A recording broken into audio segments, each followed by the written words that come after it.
just from an pure educational point of view, there are so many different kinds of stressors in our lives. And, you being the adrenal ninja and the expert in that category certainly can speak volumes to how the epigenetics, our environment, different things, how it affects us and how our bodies actually manifest it in some kind of physical, not even necessarily disease, but certainly some kind of health challenge, symptom of sort.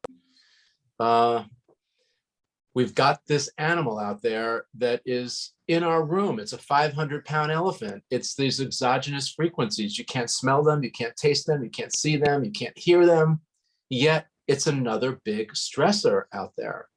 And as we're seeing deeper into research, particularly with the pandemic and the challenges we're having, it seems like microorganisms, that would be candida, parasites, mold, that whole category, they get activated by these exogenous frequencies, the man-made frequencies, electromagnetic fields, EMF, and most people know about that, have heard the term. And then there's other culprits. One would be that we're focusing on now, which is ELF, extreme low frequencies, or the kind of the street name for it is dirty electricity. People have heard of that, but they don't quite know what it means. Ultimately, what these frequencies do, as all wavelengths, whether it's light or sound, electric frequencies, magnetic frequencies, they're wavelengths, and they oscillate, they move in a certain direction, and they also have certain amplitudes of power. And the problem with that, particularly with EMF and ELF, is that these frequencies, and RF, those are radio frequencies, by the way, like 24 gigahertz portable phones, for instance. And we're talking about Bluetooth or wireless devices, for instance. So all of these frequencies oscillate about 80 to 100 times higher than our body frequency. Each of us are little body batteries. Every cell in our body is a battery, and we have a frequency. In the past, like in the 60s, it was called an aura. Now it's called, like, I forget what they call it, a biofield. That's the modern term. But essentially, we have a field of energy that surrounds all of us, almost like a safety net. And it allows our body to actually perceive things in a different way than just sight, sound, and smell, and taste. So this is all good information, and our brain all processes it, and most of it is done without us even thinking about it, frankly. So EMF became a category for me because any device that is plugged into a wall will generate a magnetic field, an electromagnetic field that uses alternating current, which is basically the sockets that we have in the US that everybody plugs devices into. So if Robby Besner, device developer of Therasage, is making healthy devices that help the body heal, and they plug in, like the infrared sauna or the healing pads and so forth, I'm delivering great technology, but I'm also using electricity to do it. So am I generating an EMF? And what is that impact? How does it impact the integrity of the devices that we're making in terms of the way our body interprets it and delivers that great, sun energy to the body?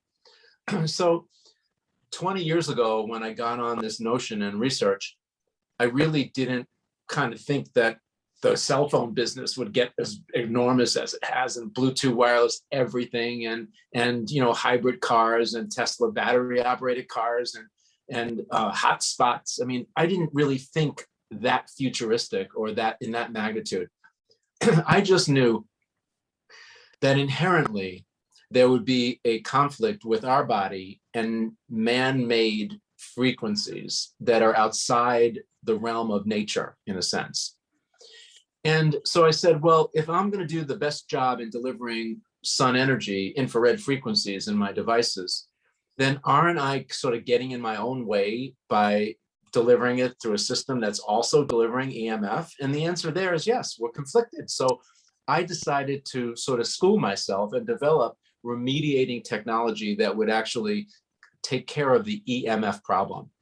Okay. And most of that is what all the solutions, not all, but most of the solutions out there, they shield and they block. Okay. They shield an EMF or an ELF, or they block it. Now, the problem with that is that it's reactive, meaning they come out with 3G, I dial in my answer or my solution for 3G, I get it completely integrated in my devices. As soon as it's integrated, boom, they come out with 4G. Now I got to dial it up, boom, they come out with 5G, and so on. And, you know, truth be told, we look up at the cell towers and we think that they're mostly just maybe 3 or 5G, but the government, our government and our armed forces, bless you, God bless you, they're using 7 and 10G now. So even though those towers aren't just 5G, they're sending out way more powerful frequencies than what general public thinks is going on. Okay, so that being said, I got pretty good at remediating, but it really always bothered me that I was always reacting to something rather than being proactive. And so one of my latest opuses, you talk about, you know, I forget what you call me, but you know, the latest technology that Willy Wonka. Willy Wonka. And someone else coined a phrase and said I was the Steve Jobs of infrared. That's kind of a cool, interesting way to look at it, you know. But the truth is that I'm just a regular guy. I'm a scientist. I am very lucky. I'm fortunate that I am dedicated my life and my business acumen to developing these devices. And I have the wherewithal to keep dialing up my technology. I don't have to go to a committee to ask permission to research and employ the latest and the greatest of everything that we do. And that's part of my thing. So I kept on bothering me, and this is over 15 years now, that we were really effective at shielding and blocking, like most of the other people out there. But it bothered me that we weren't anticipating or looking forward or actually doing something proactive. And that's when I stumbled on a concept called harmonizing. And if you go to our website, the latest solutions for EMF that we broke out, that technology is already integrated in our saunas and our healing pads and the materials that we use. But now we have a standalone product that we call TheraProtect or Thera EMF Protect. And essentially, it's a particular kind of hologram. It's like a sticker. It looks like a sticker, but it's a material, very particular material, that we can actually imprint certain frequencies. And a lot of them are earthing frequencies, like the earth charge and esophageal frequencies and 432 hertz and so forth. We can record and imprint these frequencies on this little chip, or it's a chip, but it's really a hologram. And they hold those frequencies, and they emanate those frequencies. So if you stick one on your cell phone, or you stick it on your tablet or your laptop, or a device that's generating EMF, like your network router, for instance, things like that, it will actually generate a frequency that supports your body field, your safety net. That we should know, everybody out there should know, that the problem with EMF isn't the EMF itself. It is that it oscillates higher, but it's that we can't defend ourselves against it. Our shield isn't strong enough. So that's when it becomes a stressor. And when we're immersed in intensity of EMF, then it collapses our biofield. And now, rather than having a field of energy protecting us that's maybe 3 feet around us, it's now right on our bodies. And if the EMF is strong enough and keeps pounding enough, it now becomes another stressor that again affects our epigenetics, which could be our real genetics, like our DNA and RNA, or it could be simply just a stressor just to, you know, kind of squash your immune system so that you become more susceptible to pathogens. Or it could just be that it brings out another genetic proclivity that you may have, that was recessive, that you may never seen before, but now you've got this other stressor, modern stressor, you know? And so I'm really loving this harmonization piece and the work that we're doing in this area, because it just goes on. There are so many fruitful frequencies, just like food that we eat that's organic, that is so healthy and important for our nutrition. So are these frequencies that are in nature, that are all around us.